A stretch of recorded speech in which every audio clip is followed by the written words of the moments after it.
I am so glad to see so many beautiful faces here. This is really a treat for me on so many levels, and including people who I have known from many other corners of my life. So this is really a wonderful experience for me. It's also really wonderful to know that so many people have cared about coming out for this event tonight.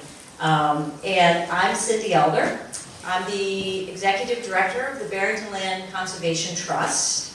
And on behalf of the Board of Directors, I'd like to welcome you to the first event in the, hi, come on in, you're not late, in the 2024 Land Trust Learning Series.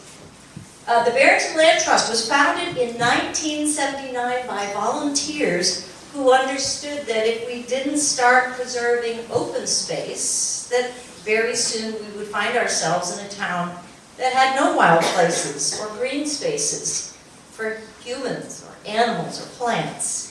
They became part of a national movement to preserve and protect open space and to educate the public about these resources. We preserved nearly 300 acres in this small town, and we also helped the town care for 3 town-owned preserves. Today, our work is still fueled by volunteers and charitable support. Volunteers for the Land Trust, raise your hand. And that includes board members. Yeah, don't be shy. They're very shy. I saw lots of hands, but you probably didn't see them.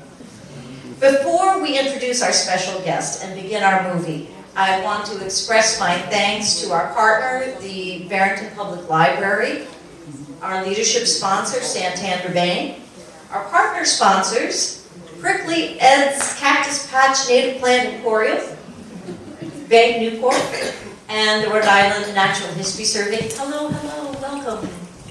And also to our community sponsors. All of them make it possible for us to offer this program at no charge to the public. So tonight we are presenting the documentary Gather, which explores the cultural and spiritual connections between indigenous peoples and their ancestral homelands. At the end of the movie, we welcome you to stay and share your reflections. But right now, I'm honored to welcome Pokanoket Sachem Tracy Dancing Star Brown to offer a land statement and some introductory remarks. I do want to say that the word dancing star is particularly appropriate, given that, thanks to Tracy, I'm now taking dance classes down on Wampanoag Trail, and so she is true to her name. Tracy's lived in Barrington for 25 years and raised her 5 children here in town. She served as the director of the Apple Blossom Early Learning Center and is now an educator in Massachusetts. So please join me in welcoming Tracy Dancing Star Brown.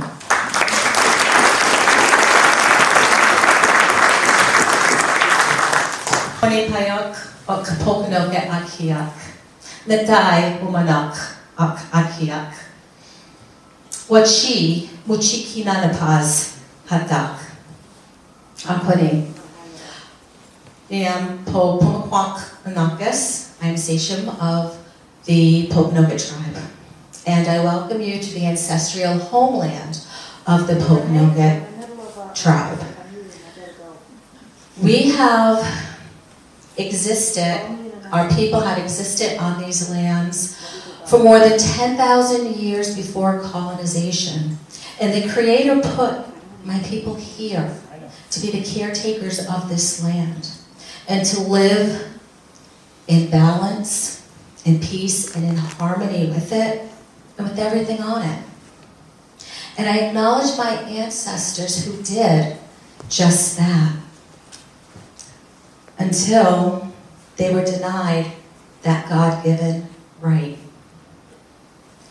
And what was peace, balance, and harmony became distress and trauma.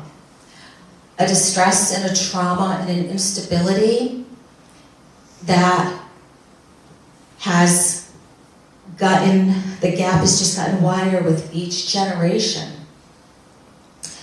So our people have been denied the ways of our ancestors, what we used to do, how we used to do it. And our people need to heal from that trauma. And we need to take ownership back of the ways of our ancestors so that we can begin to heal not just our bodies, but our minds and our spirits. And that's easier said than done, but we have to do it because our lives depend on it, but more so the lives of the future generations of our people depend on it. So I have not seen this documentary. I did see the trailer, but I think it's really important not just to listen to our story, but to listen to the story of my brothers and sisters from across Turtle Island, because it doesn't just affect my tribe, it affects all Indigenous people across Turtle Island. And I know afterwards there's going to be a discussion, and I did tell some of my fellow tribal citizens, and can you guys just raise your hands? Because and Cindy said, please invite some of your people to come for the discussion that is going to take place afterwards. So I look forward to a very interesting discussion after viewing this film. Thank you.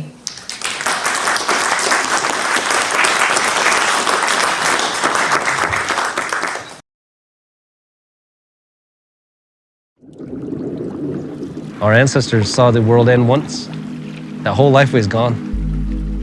Now we're on the other side of the apocalypse. The different wrongs that have been done to Native peoples are just so sickening. I mean, they even had slogans like, kill the Indian, save the man. That's genocide. Millions of people all across the Americas systematically wiped out, starting here on the East Coast. That's the reason that we don't have that relationship with some of those traditional foods anymore. What's poppin'? I see onions. Yeah, we have red onions, yellow onions. Sriracha, colored squash. You ready? We're salmon people. Like, what do we do if our salmon don't come back?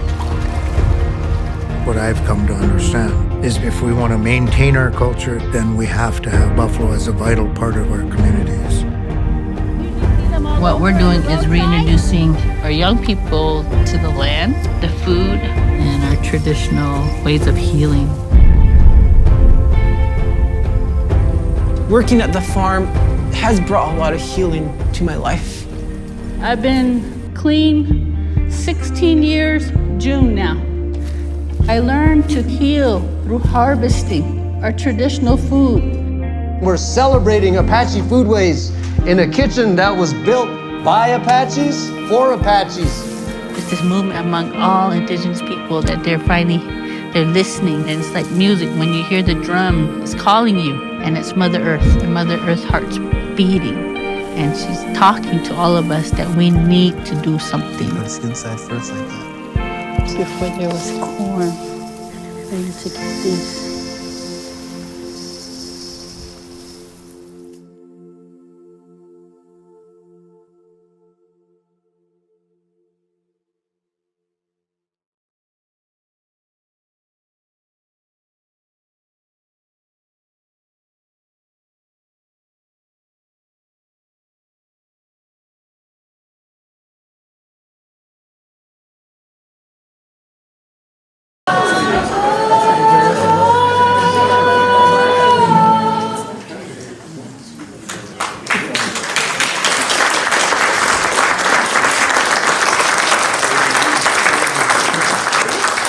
This is working good.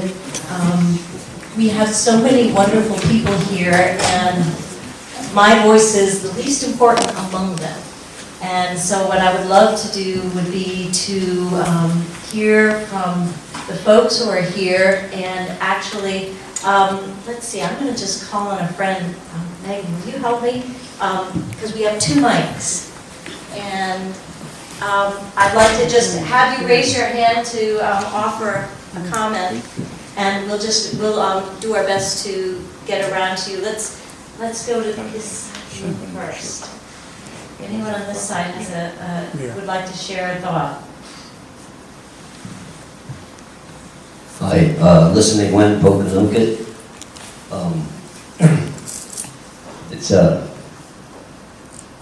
seeing that what's happened in these people's lives is really important. We've been doing a garden at Osamakan Farm for a couple of years now, and made some mistakes and had some successes, and it's a good learning experience, and it brings people from the tribe together, and we teach each other, and we can become closer to each other and to the earth and to the Creator, and there's nothing like getting your hands dirty and working the earth. Thank you. He and I used to work together at Conch Farm Museum. It's a small world, right? Okay, this side of the room? So I'm Rainbow Heart, Okanoket, and so I worked in the garden with Coy, I know, and several other members, and it's hard for us because we don't have our own lands here, and so we have to travel to work to a garden. It's, you know, for some of us it's a half hour, for some of us, for others it's an hour and a half, and you want to go work in the garden, you can't just say you're going to do it for 20 minutes and go. So it's hard to get there after work or whatever. And we have to do this. We have to get back to our herbs and our gardens. Native Americans, or actually Indigenous Americans, we tend to lack the enzymes to digest cane, dairy, and anything with gluten, wheat, and all of this. And these are the foods that are by and large given to us. Like if you are on a reservation or if you go to a food bank, it's all about the cheeses, it's about the wheat products, the chips, everything and sugar. And it's all, we don't digest it well and it really kills our systems.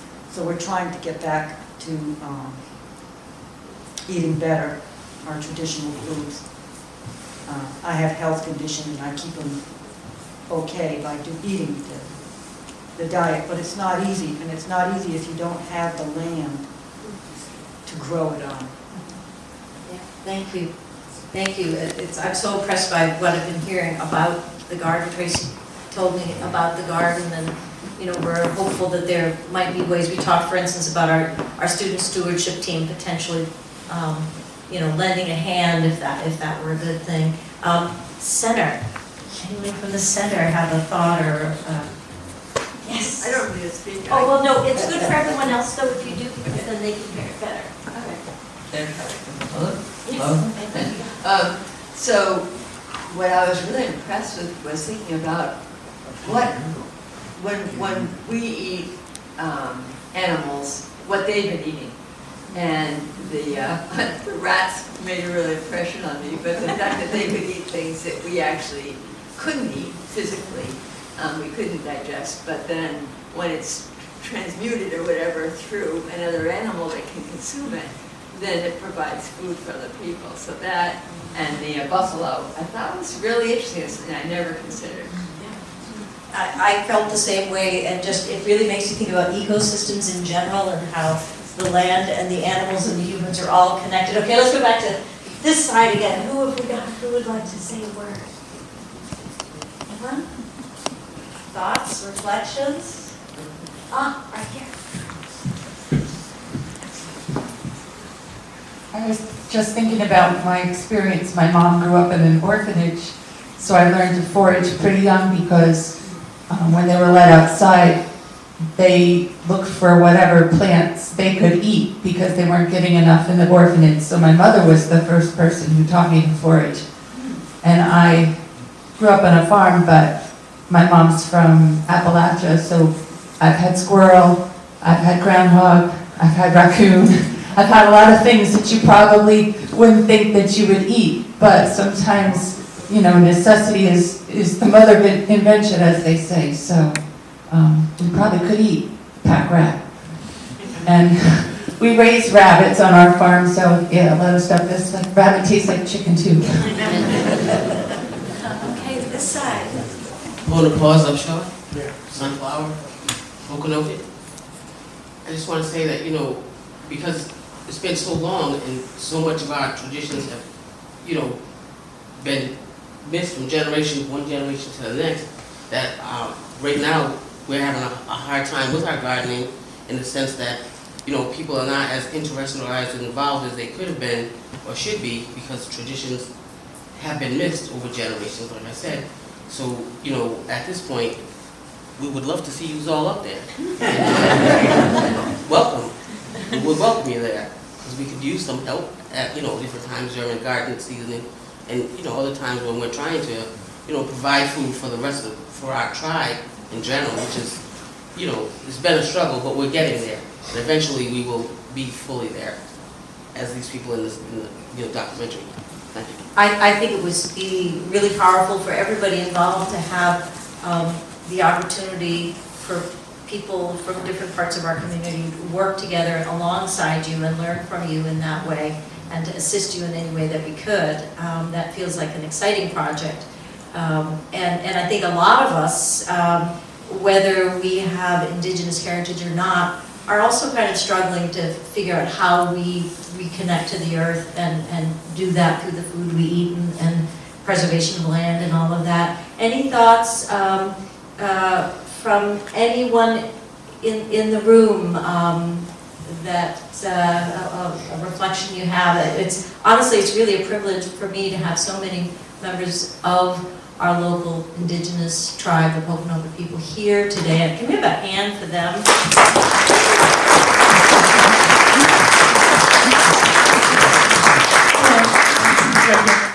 Pony Pamashagish Chunahash, and that's She Walks with the Wind.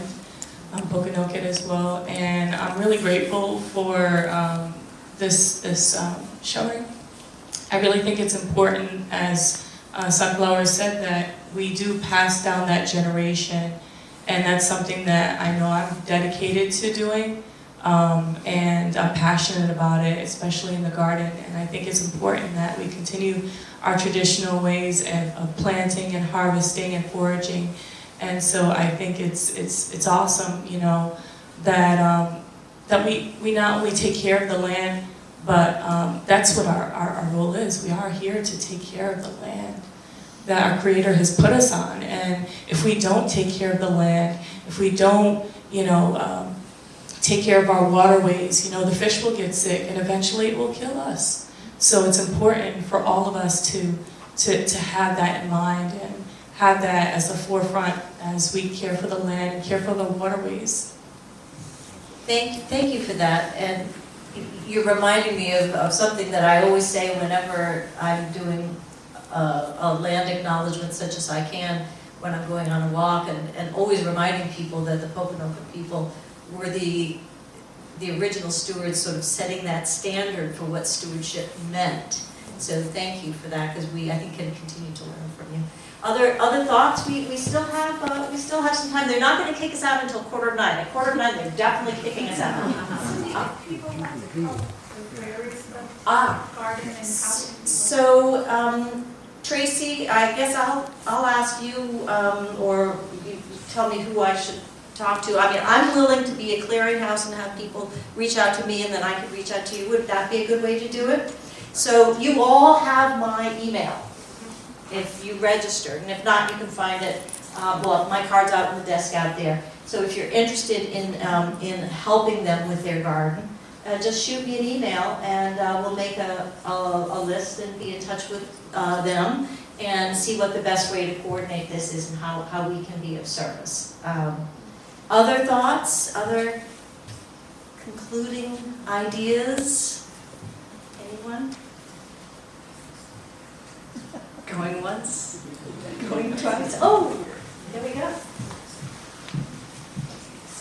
I'm actually just finishing her question. We want to know where is the garden? Where is the garden? They said it was Osamiquin Farm, right? Which is not, that's different from Osamiquin Nature Preserve. It's in East Providence, correct? Or Seacon, I'm sorry, Seacon. Yeah. And so I imagine there could be many ways that people can help, but maybe not just physical labor, there may be other ways. And so what I might ask of you folks is to think, It's not hard to get to. It's right that's, pardon me? It's not hard to get, it's right off of 44. Yeah. Right past the turkey farm, you know, Right. right, so it's the first left after that turkey farm. Belwin. So it's not that far Yeah, off. got it. You know, right off the YMCA. But so, and it, you know, I would suggest that you think of the different ways that you could use help, and then, you know, maybe you might be surprised at what kind of help you would get. And that would be great, and as I say, I think it would really be a privilege for us. I'm gonna do it because I'm excited to do it. All right, guys, well, unless we have any other thoughts, I'm gonna send you home to your beds. And in the beginning, when they see the pile of the buffalo bones, which I believe it was because they wanted the hides. I've seen that picture many times. And then the part where they were at the White Mountain Tribe, I've been there. And I was like, why do they have to pick rats? Because they have such great elk there. But then I understood, like, when the process. And yeah, only those people will eat that. But the thing that touched me, I guess, well, it was all good. But to see that those kids, the young people, they were fishing. I think my brother just came back from that reservation. And the other group that went out, there were no fish available. So they said they were either too late or they had to go to the other side. But then their other members said, we'll give you enough. We'll give you some fish because we got an abundance of fish. Which is about sharing, which is basically what is at the heart of our people, is sharing, not taking too much, not wasting, but giving back to the earth, taking care of our mother, and I think I rambled on and on. well, I couldn't think of better words to end on because we at the Land Trust, we want to model what you just said. And all right, everybody, safe travels home, and we hope to see you all again soon, and we'll be in touch about helping out, okay? Great. Thank you, everybody.